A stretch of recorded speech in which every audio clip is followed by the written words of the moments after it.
무한폐렴 코로나19 바이러스로 인해 가지고 전 세계가 공포와 두려움 가운데 빠져 있습니다.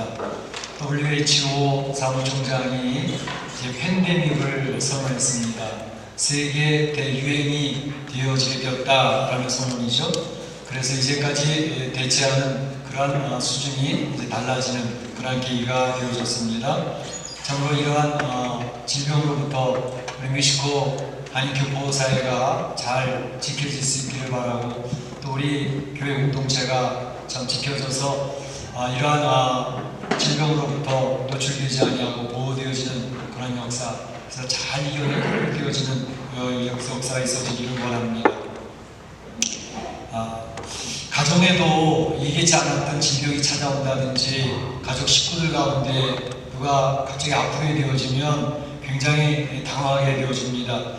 이민사회에서 아프게 되어지면 병원 찾는 것도 그렇게 의치도 않고 굉장히 대처하기 힘들어서 쩔쩔매게 되게 됩니다. 어떻게 회복을 해야 되고 또 어떻게 대처를 해야 될까 고민이 굉장히 깊어지게 되는 것을 볼 수 있습니다. 오늘 본문에 보게 되면 여로보암, 이 북쪽 이스라엘을 창건한 여로보암 왕이죠. 그 여로보암 왕의 사랑하는 아들 아비야가 병이 들어왔습니다. 그런데 그 부모가 볼 때에 이 아이의 병이 굉장히 심각해 보였던 모양입니다. 이러다 죽는 거 아니야? 그런 생각이 드는 모양이에요. 그러니까 이 아이가 앞으로 어떻게 될지 이 여로보암 왕은 굉장히 두려움에 빠졌고, 또 자기 아내를 통해서 그러면 우리 아브나를 잘 이야기해주는 실로에 있는 선지자 아이야 선지자를 찾아가서 이 아이가 앞으로 어떻게 될지 좀 물어보는 게 필요하겠다. 그래서 자기 아내를 실로에 있는 선지자에게 보내게 되는 것이죠. 실로에 있는 이 아이야 선지자는 바로 여로보암이 앞으로 북쪽 이스라엘을 창건하게 되어지고 10지파를 이제 통해서 나라를 세우게 될 것이라고 예언해줬던 바로 그 선지자입니다. 그래서 이런 내용을 살펴보면서 하나님께서 오늘 이 아침에 우리 성도들에게 어떤 교훈을 주시기를 원하시는지 그 말씀의 메시지를 들어보고자 하는 것입니다. 먼저 생각해 볼 것은, 우리 하나님께서는 어느 누구에게도 속임을 받지 않으신다라는 것을 이야기하고 싶습니다. 속이는 모든 것을 다 알고 계시는 하나님이다 라고 하는 것이 이 오늘 주신 메시지 중에 중요한 메시지입니다. 오늘 1절에 보게 되면 그때의 여로보암의 아들 아비야가 병든지라 이렇게 얘기하고 있습니다. 여로보암의 아들 아비야가 병든지라. 그런데 설명은, 백그라운드는 그때에 라는 표현이 있습니다. 그때라는 것은 언제일까? 바로 그 13장 마지막 부분에 나와 있는 것처럼 이렇게 되어 있습니다. 13장 33절에 우리가 이미 살펴봤던 것처럼 여로보암이 그의 악한 길에서 떠나 돌이키지 아니하고, 여로보암이 그 악한 길에서 돌이켜 떠나지 아니한 그때 바로 여로보암의 아들이 병이 들었다 이렇게 얘기하고 있습니다. 사실은 유대로부터 올라온 선지자가 이 여로보암 왕이 베델에서 우상 숭배하고 있을 때에 경고했다고 말씀드리지 않았습니까? 그럴 때에 이 유대로부터 올라왔던 선지자를 잡으려고 손을 내뻗다가 손이 마비도 되어지고, 그래서 이 선지자에게 내 손 좀 고쳐달라고 요청하는 바람에 그것을 고쳐주었던 그런 내용이 있었던 것을 우리가 이미 살펴보았잖아요. 그래서 이러한 이러한 일이 있었음에도 불구하고 여로보암 왕은 돌이키지를 않았다는 것입니다. 회개하고 하나님 앞으로 돌아오지를 않았다는 것입니다. 바로 그때에 하나님께서는 여로보암의 가정을 치시기 시작한 거죠. 사랑하는 아들 아비야가 병이 들었는데 그 병이 심각해 보였다라는 것을 이야기하고 있습니다. 여로보암도 느낄 때 내 사랑하는 아들이 이렇게 병이 심각해지니 앞으로 어떻게 되겠나 굉장히 궁금했던 것 같습니다. 그래서 그 실로에 있는 선지자에게 자기 아내를 보내면서 가서 좀 알아보고 오라고, 이 아이가 고쳐주면 좋겠는데 이 살 수는 있을지 모르겠다라고 이제 보내게 되는데, 근데 보낼 때에 그 아내를 변장을 해서 가라 이렇게 얘기를 합니다. 그래서 여로보암의 아내인 줄 모르게 변장을 시키고, 이렇게 왕족이 아니라 일반 평민인 것처럼 이제 바꾸어서 변장을 해서 가라 얘기를 하고 있습니다. 변장시켰던 이 여로보암의 뜻은 첫째, 이 실로에 있는 아이야 선지자는 오늘 4절 말씀을 보게 되면 눈이 어두워서 사람을 잘 분간을 못하는 그렇게 건강이 나빠진 상태에 있었습니다. 그러니까 눈이 어두우니까 변장을 하고 가면 몰라보겠지, 속일 수 있다고 생각을 했던 것입니다. 또 한 가지는 바로 자기가 여로보암의 아들에 대한 이야기를 하게 되어지면 이 여로보암의 아들에 대해서 병을 나으라고 이야기해 주기는커녕 오히려 저주를 선언할 수 있을 줄 모르니까 그것을 숨기기 위해서 여로보암 집의 일이 아니고 그 아들에 대한 얘기가 아닌 다른 사람이 이야기한 것처럼 이제 속이길 목적으로 이야기하고 있다는 것입니다. 이것은 무엇을 의미하느냐 하면 여로보암 자기 자신도 이미 하나님의 뜻을 거역하고 하나님 앞에 저주받을 수밖에 없는 그런 상황에 놓여져 있다는 사실을 인지하고 있다는 것을 의미합니다. 그러니까 자기 아들이 여로보암의 아들이 아닌 것처럼 그렇게 속이려고 그 변장을 해서 보내고 있었다는 사실을 알고 있습니다. 양심의 가책이 되어주고 있었던 것을 알 수 있죠.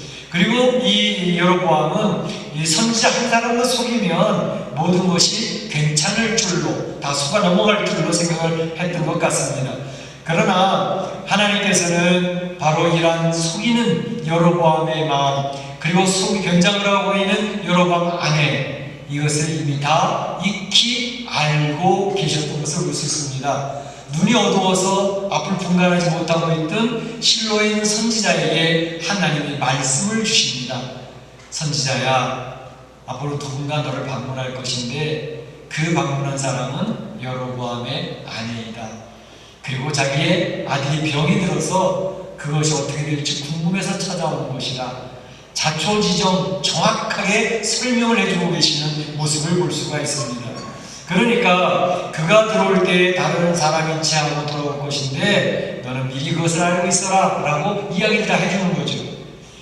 사람들은 혹 주변에 있는 사람들을 속일 수는 있어도 하나님은 절대 속일 수 없다는 사실을 알아야만 합니다. 다른 사람들은 모르고 지나가지요. 그리고 몇 번은 속지요. 물론 나중에 지나가게 되면 속이고 거짓말했던 것도 다 드러나게는 되어져 있습니다. 그러나 하나님은 눈은 절대로 속일 수 없다는 사실을 인지하고 사는 것이 얼마나 중요한 것인가 하는 것입니다. 구약 성경에도 하나님을 속였다가 벌받은 사람들이 되게 많습니다. 그 중에 한 사람의 예를 든다면 아이성을 공격하러 갈 때에 아이성에 있는 전리품을 취하지 말라라고 이야기했습니다. 여리고성을 무너뜨리는 그 강력했던 하나님의 역사, 그런데 아이성에 가서는 전리품을 취하지 말아라 이야기했는데 그 모든 군사들에게 백성들이 이야기했지만 아간이라고 하는 사람은 바로 아이성이 무너질 때에 무엇을 훔쳤죠? 외투 한 벌, 은 200세겔, 금 50세겔, 이것을 숨겨서 인마이 포켓 훔쳤습니다. 하나님께서는 그 중에 하나님 말씀을 지키지 않은 속이고 있는 사람을 알았기 때문에 아이성에서 대패하도록 만드셨습니다. 그 아이성이 대패한 것을 보고 그 백성들이 통곡을 하면서 원인을 찾게 될 때에 그 지파별로 찾으면서 들어가는데 결국 아간이 집안이 딱 걸리게 됐습니다. 이 아간이 이제 걸려서 그 아간의 집안 어떻게 됐습니까? 골짜기로 끌려가서 아간뿐만 아니라 그 가정에 멸종이 되어지는 그런 역사가 나타나는 것을 볼 수 있습니다. 아간은 다른 사람이 모르겠지 그리고 숨길 줄로 착각을 했던 것을 볼 수 있습니다. 신약 성경에도 역시 하나님께서는 그 사람들의 모든 상황들을 다 알고 계시다라고 하는 것을 이야기하고 계시는데, 요즘 저희가 새벽 기도 때 요한복음을 보고 있거든요. 요한복음 4장에 보게 되면 예수님께서 사마리아 성을 통과하다가 사마리아 성에 있는 한 여인과 대화를 나누시게 됩니다. 대화를 나누다가 이제 그 여인이 예수님에 대해서 궁금해하고 또 뭔가 알기를 원하면서 이야기할 때 예수님이 그 여인과 상담을 하면서 이야기합니다. 내 남편을 데리고 와라. 그러면 내가 설명을 잘 해줄게 라고 이야기를 할 때 그 여인은 이야기합니다. 저는 남편이 없습니다 라고 이야기하죠. 예수님께서 너 참 솔직하구나. 그래, 맞아. 네 말대로 남편이 없지. 이전에는 남편이 5명이나 있었지. 그리고 지금 현재 같이 살고 있는 남자도 내 남편은 아니잖니? 이야기를 하시는 거죠. 깜짝 놀랐던 것입니다. 기절초풍을 한 겁니다. 아니, 이 사람은 도대체 누구길래 나의 과거를 손바닥 보듯이 다 알고 있지? 라고 하면서 이제 그것을 무사히 고백을 하면서 당신은 대단하신 분이군요, 선지자시군요 라고 이야기를 하면서 그때에 이 예수님이 이제 메시아라는 사실을 고백을 하기 시작을 하죠. 그래서 다른 사람, 동네 사람들의 시선을 피해서 운둔 생활을 해서 오후에 정오에 나와서 물길로 왔던 그 여인이 모든 사람들 앞에 나가서 외치며 이야기를 합니다. 내가 메시아를 만났다. 와 보라, 나의 과거를 샅샅이 알고 있는 이분은 메시아가 분명하다. 예수를 만나라 라고 전도하고 있는 그 여인의 모습을 볼 수가 있었습니다. 바로 예수님, 우리 하나님은 우리 사람들의 과거를 또 현재를 그리고 이런 모든 사람을 일일이 다 알고 계시다는 것입니다. 우리의 일거수일투족을 다 알고 계시는 하나님 앞에 우리는 절대 하나님을 속을 수 없다는 사실을 기억을 할 필요가 있는 것입니다. 심지어 하나님은 우리의 행동을 다 아실 뿐만 아니라 우리의 생각, 우리의 계획, 나의 꾀 이것까지도 다 알고 계신 하나님이라는 사실을 이야기하고 있죠. 히브리서 4장 12절에 우리의 마음의 생각과 뜻을 감찰하나니 이야기하고 있습니다. 마음의 생각, 우리의 뜻 이것도 다 알고 계신 하나님이라는 사실을 성경은 분명하게 선언하고 있는 것을 볼 수가 있습니다. 오늘 여로보암의 아내가 변장을 하고 실로에 있는 선자를 찾아갔는데 그것을 하나님 모르실 리 없죠. 이 여로보암의 아내는 사실 왕의 아내, 왕후 아닙니까? 그러니까 많은 호위병을 데리고 찾아갈 수도 있는데 할 때부터 변장을 했을 뿐만 아니라 이제 떡 10개와 또 과자와 물꿀 1병을 준비해 가지고 갔습니다. 이것은 보통 선지자들에게 이제 선물을 줄 때 일반 백성들이, 평민들이 선물 주는 그 정도의 수준으로 준비를 했습니다. 그리고 한 40km 이상 떨어져 있는 그 실로까지 가면서도 호위병도 없이 일반 백성인 것처럼 가니까 힘들게 그곳을 가게 됐죠. 그러니까 자기 철저하게 모든 것을 위장을 해가지고 찾아갔지만 바로 문에 들어올 때에 선지자가 이야기를 합니다. 오늘 6절에 나와 있죠. 6절에서 문에 들어올 때 아히야가 그 발소리를 듣고 말하되 여로보암의 아내요. 여로보암의 아내라고 그 이름 딱 부르지 않습니까? 아, 너 여로보암의 아내구나 라고 이야기를 합니다. 눈이 어두운 선지자입니다. 그런데 다 알고 있습니다. 그러면서 이야기를 합니다. 들어오라. 내가 어찌하여 다른 사람인 채 하느냐. 다 들켜버렸죠. 이 모습을 보면서 우리 인생은 하나님 앞에 어떤 것도 숨길 수 없는 존재라는 사실을 기억할 필요가 있다. 혹시 주변에 있는 사람의 눈은 속일 수가 있습니다. 그러나 하나님은 아무리 꾀가 많은 사람이라 할지라도 그 사람의 꾀에 속아 넘어가시는 분은 절대 아니시다 라는 사실을 이야기하고 있습니다. 그렇기 때문에 이 인생을 살아가면서 우리가 하나님 앞에서 있는 그대로 나아가는 것이 굉장히 필요합니다. 의인인 척 할 필요도 없습니다. 잘한 것처럼 할 필요도 없습니다. 있는 그대로 가면 됩니다. 아니 때로는 우리는 죄성을 가지고 태어났기 때문에 하나님께서 기뻐하시는 성도가 되었음에도 불구하고 우리가 살아가는 모습에는 죄의 모습이 자꾸 드러납니다. 죄의 열매를 맺습니다. 하나님의 뜻대로 살고자 애를 썼음에도 불구하고 여전히 헛전투성이고 쓰러지는 모습, 넘어지는 모습 이런 모습 그대로 있습니다. 그것을 있는 그대로 와서 이야기하면 됩니다. 하나님이 이미 다 알고 계시기 때문에 그 하나님 앞에 하나님 저 연약했어요.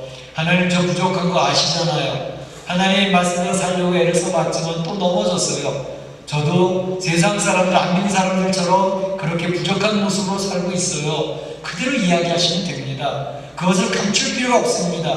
덮을 필요도 없습니다. 하나님 속아 넘어가시지도 않지만 있는 그대로 이야기하면, 내 모습 이대로 이야기하면 주님은 빙긋이 미소 지으면서 우리를 품어주십니다. 그래, 내가 다 알고 있지. 그러나 네가 나를 사랑하고자 하는, 하나님 뜻을 살고자 하는 그 애씀을 나는 기억하고 있단다. 그러면서 우리를 돌봐주시는 것입니다. 그렇기 때문에 우리의 완벽하지 못한 모습이 있을 그대로 이야기하시면 됩니다. 우리 주님은 그 가슴이 얼마나 넓으신지 모릅니다. 다 품어주시는 분이니까 실수했으면 실수한 대로, 넘어졌으면 넘어진 대로 그대로 주님 앞에 나가면 주님 그럼에도 불구하고 나는 너희를 사랑한다 라고 선언하시면서 우리의 문제를 해결해 주시는 분인 것을 믿습니다. 믿습니다. 그 주님 앞에 우리는 정직하고 솔직할 필요가 있습니다.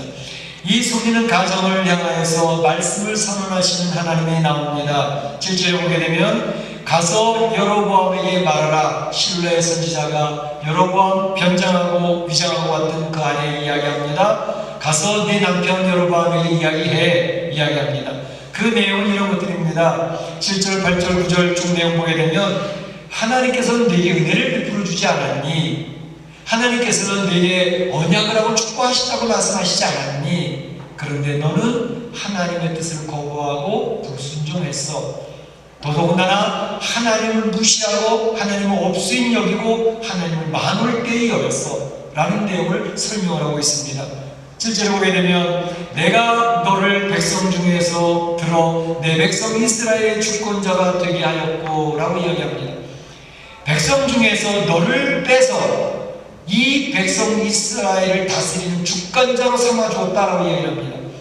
이 여로보암의 가정이 어떤 가정이었습니까? 보잘것없는 가정이었습니다. 비천한 가정이었습니다. 무너진 가정이었습니다. 홀로 살아가는 과부의 아들로서 그 주변 앞에 무엇이고 내놓을 것도 없는 그러한 사람이었습니다. 그러나 하나님께서 그 비천한 중에 그를 뽑아내어서 이스라엘 다스리는 주권자로 삼지 않았느냐? 10지파를 떼어서 너에게 주고 그를 다스리라고 너에게 이런 은혜를 베풀었는데 지금 뭐하냐? 이러고 얘기하시는 것입니다.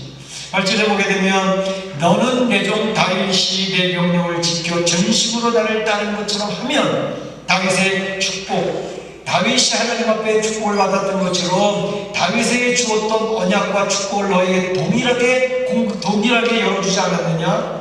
너를 단순히 바로 이 솔로몬을 치고 또 솔로몬의 가문 그의 아들 르호보암을 대적하고 그래서 그 너희 쓰는 그냥 쓰고 버리는 카드로만 사용하려고 그러지 않아. 너를 그냥 도구로만 사용하려고 하는 게 아니고 이제 그들을 심판하는 도구로 네가 선택되어졌지만 너에게도 다윗에게 주어졌던 축복 그 언약을 동일하게 내가 기회를 제공하는 거야. 동일한 약속을 이야기했습니다. 그래서 내가 너와 함께 있을 것이고 네가 다윗과 같이 살면 너에게 하나님께서 견고한 나라가 될 수 있도록 축복해 줄 거야. 똑같은 약속을 주었습니다. 동일한 기회를 허락해 주었습니다.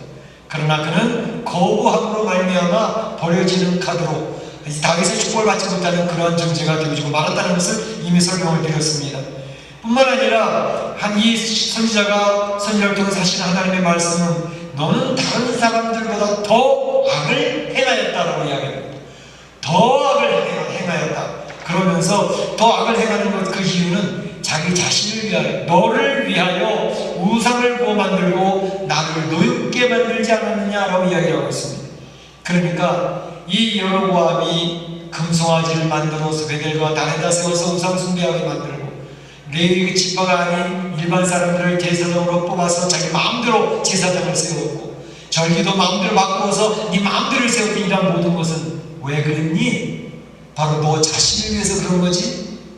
너 자신을 위해서 이 나라가 무너지지 않기를 원했고 또 그래서 너를 떠나지 않게 하기 위해서 너 자신의 권력을 유지하기 위해서 이러한 네 나름의 꾀와 네 나름의 경험을 가지고 이런 일을 행함으로 하나님의 뜻을 거부하지 않았니?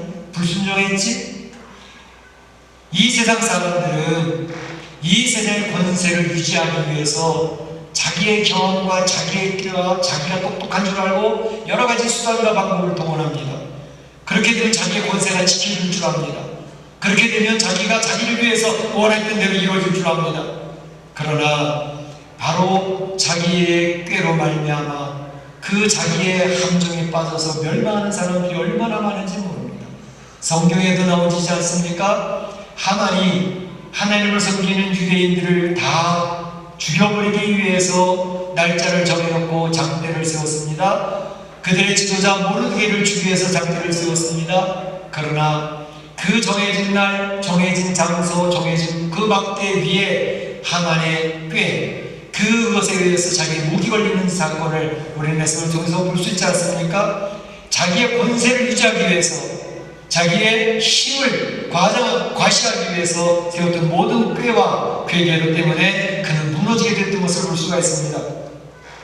이 세상의 역사책을 보게 되면 이 세상에 내놓으라 했던 많은 권세자들이 바로 자기를 위해서 계획을 세우고 수단과 방법을 가리지 않으려 하다가 자기의 꾀에 자기가 걸려 넘어지는, 그래서 파멸하는 그런 권세자들이 얼마나 많이 있는지 모릅니다. 바로 이것이 세상에 나타난 역사의 모습들인 것이죠. 이제 하나님께서는 그런 얘기를 합니다. 너는 나를 네 등 뒤에 버렸도다. 하나님 여호와를 네 등 뒤에 버렸도다, 이렇게 얘기하고 있습니다. 너를 세워주고 너에게 기회를 주고 은혜를 베풀었던 나를 너는 버렸도다. 하나님을 무시했고 하나님을 없이 여겼고 하나님을 만홀히 여겼고 하나님을 속일 줄 알았던 너 어떻게 되겠니? 그래서 실로 선지자는 그 결과가 어떻게 이루어질지에 대해서도 이야기를 하고 선포를 하고 있습니다. 그 말씀은 바로 이런 것입니다. 10절에 보게 되면 그러므로 내가 여호와의 집에 재앙을 내며, 그러므로 내가 여호와의 집에 재앙을 내며 여로보암의 집의 사내들을 다 말갛게 쓸어버릴 것이다 라고 이야기를 하고 있습니다. 이 재앙을 내는 이유를 하나님 분명히 설명하고 있습니다. 우리 읽지는 않았지만 16절에 보게 되면 이런 내용이 있습니다. 여로보암의 죄로 말미암아 이스라엘을 버리시리라. 이스라엘이 버려지는 이유가, 한 나라가 버려지는 이유가 바로 여로보암의 죄로 말미암아 비롯됐다라는 사실을 이야기하고 있습니다. 이렇게 얘기합니다. 이는 이스라엘이 버려지는 이유는 여로보암 그도 범죄하였고 이스라엘로 범죄하게 만들었기 때문에 그러하다라고 이야기를 합니다. 여로보암 자기 혼자만 죄를 범한 게 아니라 자기가 죄를 범할 뿐만 아니라 그 백성들, 그 알지도 못하는 군중들이 죄에 빠지도록 내가 안내를 했기 때문에 이 이스라엘은 멸망되어지게 된 것이다 라고 이야기를 하고 있습니다. 특별히 이 멸망을 이야기하게 될 때에 전염병이라는 것을 들어 쓰시는 경우도 있습니다. 민수기 14장 12절을 보게 되면 하나님께서 불평하고 원망하고 있던 그 공동체를 무너뜨리는데 내가 전염병으로 그들을 쳐서, 이렇게 얘기하고 있습니다. 전염병으로 그들을 치겠다, 역병으로 그들을 치겠다, 이렇게 일하시는데 이 말은 재앙, 전염병, 이것도 하나님의 허락이 없으면 이루어지지 않는다는 것을 알 수 있습니다. 이러한 재앙이나 이런 전염병도 하나님이 허락하시기 때문에 온다는 사실을 우리는 인식할 필요가 있다는 것입니다. 그 말을 반대로 이야기하면 전염병을 허락하신 하나님, 재앙을 허락하신 하나님은 재앙을 그치실 수도 있고 전염병을 막으실 수도 있는 분이라는 사실을 믿으시기를 축복합니다. 재앙과 전염병을 허락하신 하나님은 얼마든지 막으실 수 있는 분이라는 사실을 성경은 이야기하고 있지 않습니까? 이제 이번에 우한에서 후베이성이라고 그러죠? 그곳에서 이 코로나19가 시작이 됐습니다. 그런데 이 우한이라고 하는 지역은 굉장히 좀 중국 내에서는 의미가 있는 지역이라고 그래요. 그 역사를 연구하는 사람들이 얘기하기를 청나라가 멸망하고 이제 그 다음 왕국이 세워질 때에도 우한에서부터 그 반역의 역사가 나타난다, 뭐 그런 이야기를 하고 있고, 중국의 역사라는 게 보통 70년을 주기로 해서 그 왕조가 계속 바뀌었다는 것을 이야기를 하고 있습니다. 그러면서 설명을 하는 게 뭐냐면 바로 중국 공산당이 세워진 게 1949년인데 이제 모택동이 장개석 민주주의를 했던 장개석을 대만으로 몰아버리고 중국 공산당, 중공을 세우지 않았습니까? 근데 중공을 공산당을 세운 지 이제 70년이 됐다는 거예요. 그러니까 아마도 이제 중국 공산당에 또 다른 변화가 나타날 시점이 되지 않았느냐, 이렇게 이야기하는 역사학자가 있습니다. 그런데 바로 이 우한에서 이제 코로나 바이러스 19가 시작이 되어졌는데 이것으로 인해서 지금 가장 두려워 떨고 있는 사람은 누구냐면 시진핑입니다. 시진핑은 좀 정치, 경제적으로 몰리고 있고 또 이제 식량 수급 문제가 있어서 굉장히 어려움을 당하고 있고, 뿐만 아니라 근본에 나타났던 이 전염병이 그의 치명타가 될 가능성이 많다라고 이렇게 분석하는 학자들이 굉장히 많이 있습니다. 더군다나 이 우한성은 서울시처럼 1000만 명이 몰려 사는 작은 도시가 아니라 큰 대도시라고 합니다. 그런데 이 코로나19가 발견됐을 때의 첫 번째 발견한 의사가 있죠. 이거는 전염병, 굉장히 위험한 전염병이다. 해서 보고를 했고 이것을 빨리 막아야 된다는 것을 이야기했지만 중국 공산당 지도부에서는 너 쓸데없는 소리 하지 말고 쓸데없는 소문 내면 안 돼. 그래가지고 그를 고문을 하고 또 그걸 압제를 하고 제압을 해가지고 결국은 그것을 제대로 막지 못했다라는 그런 내용이 나오고 있지 않습니까? 그러다 결국은 그 의사는 그 병으로 인해 죽었습니다. 고문으로 인해서 죽은 것 같기도 하다 이런 얘기도 합니다. 그런데 어쨌든 이 일이 있으면서 이 사람이 시를 써서 했는데 그게 중국 사람들의 신금을 울리는 그런 시가 되어졌다고 얘기하지 않습니까? 그런데 바로 이 우한에서 지금 외치고 있는 내용이 공산당은 물러가라 라는 얘기를 하고 있다는 것입니다. 이제 공산당은 물러가라, 공산당은 더 이상 필요 없다 라고 하는 것을 이야기하기 시작하고 이해하면서 그렇기 때문에 지금 시진핑이 앞으로 어떻게 될 것인가 참 귀추가 주목된다 그런 역사적인 해석을 하고 있는 그런 내용을 볼 수가 있었습니다. 어쨌든 시진핑은 지금 자기의 모든 것을 권세를 강화하기 위해서 가장 강력한 도전이었던 기독교 세력을 물리치고 있습니다. 그래서 십자가마다 각 교회당의 십자가를 다 불태우기 시작을 했고 잘 지어졌던 대교회당도 다 무너뜨리고 시작을 했고 포크레인으로 밀고 그래서 중국의 기독교인은 1억에 가깝습니다. 우리 한국은 뭐 1200만이라 그러는데 상대가 안 되죠. 그러니까 이 중국에 있는 기독교가 아마도 큰 일을 이루어낼 것 같은데 어쨌든 중요한 것은 시진핑이 바로 교회 십자가를 불태우고 교회당을 무너뜨리는데 하나님이 가만히 계실 리가 없습니다. 하나님께서는 분명히 역사에서 역사하셨던 것처럼 이러한 것에 대한 분명한 하나님의 일들이 벌어질 것을 우리 성도들은 바로 신앙적인 시각으로 볼 줄 알아야 됩니다. 성도들은 성경을 중심으로 해서 성경적인 가치관을 가지고 살아가는 사람들이기 때문에 이 시대의 역사의 흐름을 하나님이 지금 현재 살아서 역사하시고 이 세상의 역사를 어떻게 이끌어 가시는지를 성경적인 관점에서 하나님의 관점에서 잘 볼 줄 아는 그런 분별력이 있어야 됩니다.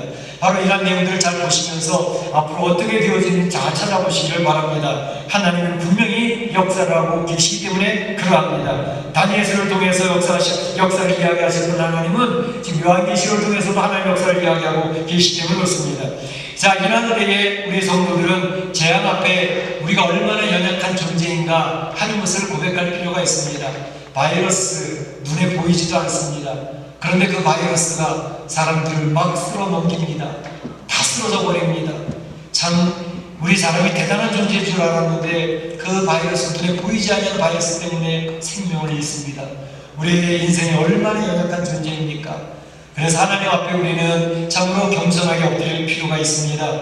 더더군다나 이러한 일이 있을 때에 이제 이 재앙은 누구 때문이다 누구 때문이다 이야기할 필요는 없습니다. 그저 재앙 앞에 우리는 하나님 앞에 겸손히 엎드려서 하나님 이러한 재앙 앞에서 나를 돌아볼 필요는 무엇인가요? 내가 하나님 앞에 회개할 내용은 무엇인가요? 우리나라가 회개할 내용은 무엇인가요? 우리 대한민국 조국의 교회들이 하나님 앞에 회개할 내용은 무엇인가요? 우리 목사님 회개하고 먼저 믿은 성도들이 하나님 앞에 회개하여서 하나님 저희들의 죄와 저희들의 잘못됨을 용서해달라고 주 앞에 엎드리는 것이 필요하지 않을까 싶습니다. 그러면 하나님께서 오히려 이 재앙의 시기에 주의 백성들을 경고케 세우실 것이고 하나님의 국민하심이 임할 줄로 믿습니다. 우리 이때의 여로보암 아내에게는 그가 궁금해하던 문제에 대한 대답을 주십니다. 내 아들 궁금해서 왔지 내 아들의 미래도 내가 이야기할 거야. 내가 집으로 이제 돌아가라.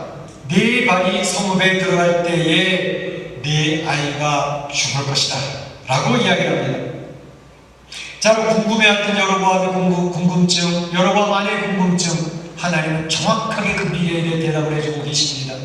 바로 우리 하나님은 우리 성도들에게 우리가 살고 있는 세상에 대한 미래도 얘기하십니다. 이 우주 만물이 이 나라가 어떻게 세워졌는지에 대해서 얘기하시지만 이 세상의 역사가 어떻게 진행되다가 어떻게 끝일 것인지 그것도 성경 말씀을 통해서 이야기를 하고 계시는 것입니다. 이제 예수님의 재림하셔서 이 세상 나라 권세를 무너뜨릴 것이고 하나님의 나라가 세워질 것이라는 사실을 구약에서도 이야기하셨고 신약에서도 이야기하고 계십니다. 미래를 정확하게 먼저 믿은 성도들에게 특별 계시로 알려주고 계시는 것이고 그 가운데 구원받을 하나님의 백성들을 예수 그리스도를 통해서 건져내시고 구별해내고 계시는 것입니다. 바로 하나님은 우리 성도들에게 이런 귀한 깨우침과 미래를 알려주고 계시는 것입니다.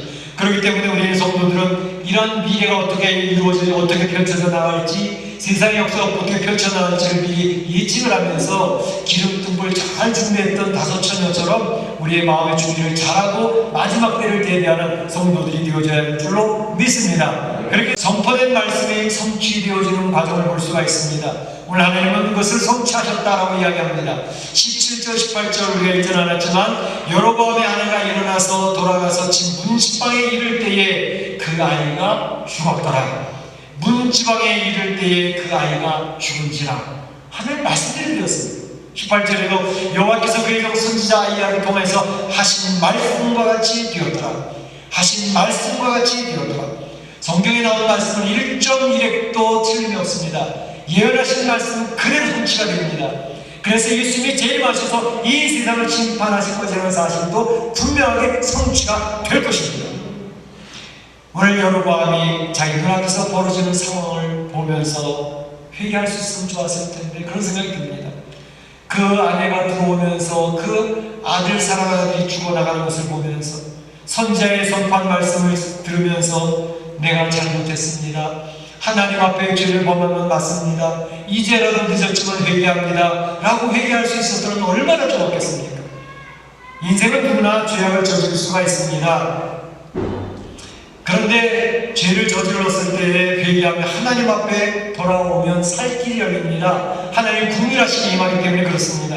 그러나 죄를 인지하면서 회개할 수 있는 기회가 주어짐에도 불구하고 회개하지 아니하고 얼굴을 굳게 하며 철판을 깔아버리면 그는 다시금 돌이킬 수 있는 기회는 상실되어져 버리고 마는 것입니다.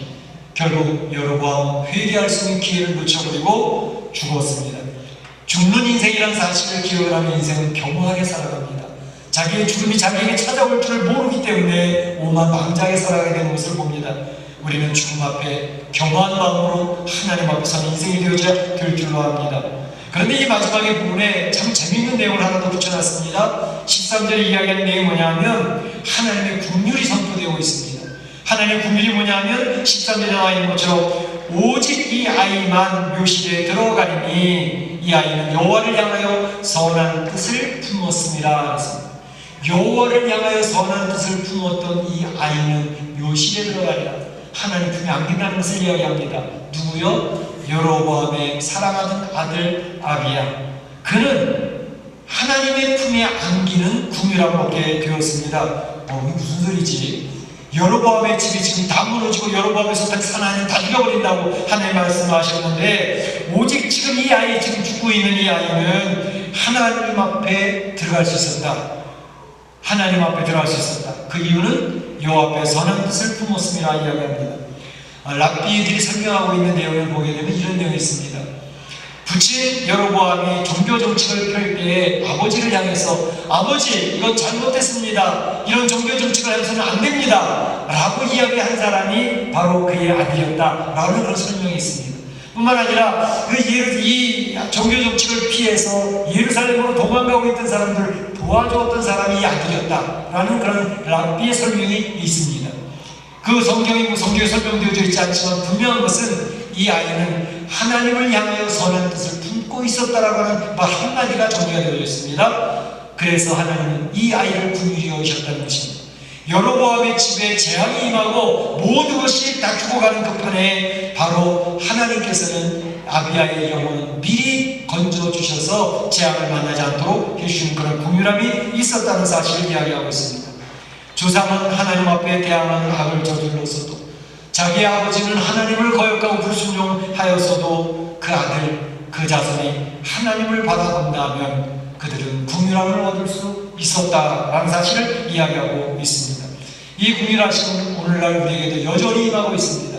우리가 연약하고 부족해서 넘어진다 할지라도 주님 앞에 엎드려 주님을 바라고 눈물을 흘리고 있다면 하나님 그를 긍휼히 여기시고 품어주신다고 하는 사실입니다. 오늘 이 예언사를 보면서 우리가 기억하는 것은 여로보암의 하나님의 축복과 하나님의 은혜 언약이 있음에도 불구하고 하나님을 거역하고 불순종하니 결국 하나님이 재앙을 선포하셨습니다. 그 집안의 모든 사내가 다 죽임을 당합니다. 그런데 그 가운데 그의 아들 아비야는 하나님의 긍휼함을 얻는 내용을 보면서 이 재앙의 시대, 마지막 하나님 심판의 시대에도 모든 죄악으로 그들이 처벌을 받게 되지만 하나님을 바라보며 하나님의 긍휼을 구하는 주의 백성들은 하나님의 도움을 받게 된다는 사실입니다. 우리 사랑하는 성도들이 그러한 성도들이 되셔서 하나님의 영광을 선포하고 주변에 축복의 통로가 되시기를 주님의 이름으로 축원합니다. 이 시간 다 같이 한번 기도하겠습니다. 오늘 여로보암의 죄악을 기억을 합니다. 하나님 앞에 만원이 여겼던 여로보암, 하지만 그 가운데 긍휼히 여김 받는 이제 아비라는 생각을 하면서 하나님 앞에 긍휼을 받는 우리가 될 수 있도록 재앙 앞에 무력한 우리의 모습들을 주 앞에 고백을 하며 겸하게 주 앞에 나아가기를 원합니다. 기도합니다.